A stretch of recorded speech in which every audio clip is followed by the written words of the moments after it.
रजीम बिस्मिल्लाहिर्रहमानिर्रहीम। मोहतरम सामीन और मेरे प्यारे दोस्तों, अस्सलामु अलैकुम। आज का दिन हमें नई सोच, नया जज्बा और वलवला अता करने आया है।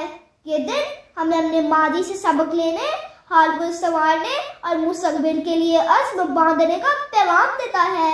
नए साल का आगाज ना सिर्फ कैलेंडर के सफ़े को पलटने का नाम है, बल्कि ये खुद को बेहतर बनाने और अपनी जिम्मेदारियों को समझने का वक्त है। मेरे नौजवान साथियों, आप इस कौम का सरमाया है। अब वो कुव्वत है जो अंधेरों को रोशनी में बदल सकती है और मायूसी को उम्मीद में तब्दील कर सकती है। इस मौके पर मैं आपको अल्लामा इकबाल के उन अल्फाज की याद दिलाती हूँ जो उन्होंने नौजवानों के लिए कहे थे। खुदी को कर बुलंद इतना कि हर तकदीर से पहले, खुदी को कर बुलंद इतना कि हर तकदीर से पहले, खुदा बंदे से खुद पूछे बता तेरी रजा क्या है।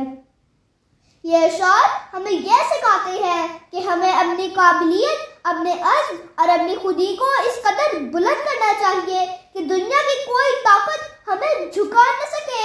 इकबाल ने नौजवानों को शाहीन का अस्तारा दिया, क्योंकि शाहीन बुलंद परवाज़ी, खुददारी और जुर्रत की अलामत है। परिंदों की दुनिया का दरवेश मैं, परिंदों की दुनिया का दरवेश मैं, कि शाहीन बनाता नहीं आशियाना।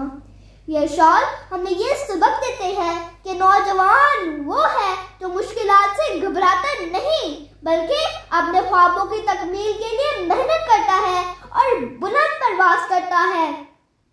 आज के दौर में हमारे लिए ज़रूरी है कि हम इनको अपना हथियार बनाएं, वक्त की कदर करें और अपनी ज़िंदगी को मुस्बत कामों में लगाएं।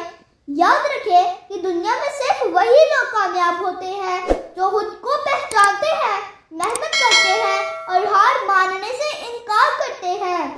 सितारों से आगे जहां और भी है, सितारों से आगे जहां और भी है, अभी इश्क के इम्तिहान और भी हैं। यह शायर हमें ये दावत देते हैं कि हम अपने ख्वाबों को महदूद ना करें, बल्कि मजीद बुलंदियों को हासिल करने की कोशिश करें। मेरे अजीज साथियों, नए साल के आगाज पर आइए अहद करें कि हम खुद को तालीम, तरबियत और किरदार साजी के जरिए बेहतर बनाएंगे। हम अपनी कुव्वतों को अपनी ज़ात तक महदूद नहीं रखेंगे, बल्कि अपनी कौम और इंसानियत की खिदमत के लिए इस्तेमाल करेंगे। खुदा ने आज तक उस कौम की हालत नहीं बदली, खुदा ने आज तक उस कौम की हालत नहीं बदली, ना हो जिसको ख्याल आप अपनी हालत के बदलने का। हमें ये समझना होगा कि तब्दीली हमारे अज़्म और अमल से आती है। लिहाजा आज के दिन हम ये वादा करें कि हम वक्त की कदर करेंगे, ख्वाब देखेंगे और इनकी ताबीर के लिए मेहनत करेंगे। आखिर में दुआ गो हूँ कि नया साल हम सब के लिए खुशियों, कामयाबियों और तरक्की का बायस बने। अल्लाह ताला हमें इकबाल के शाहीन बनने की तौफीक अता फरमाए। आमीन सुम्मा आमीन। आप सबकी समाअतों का शुक्रिया। पाकिस्तान।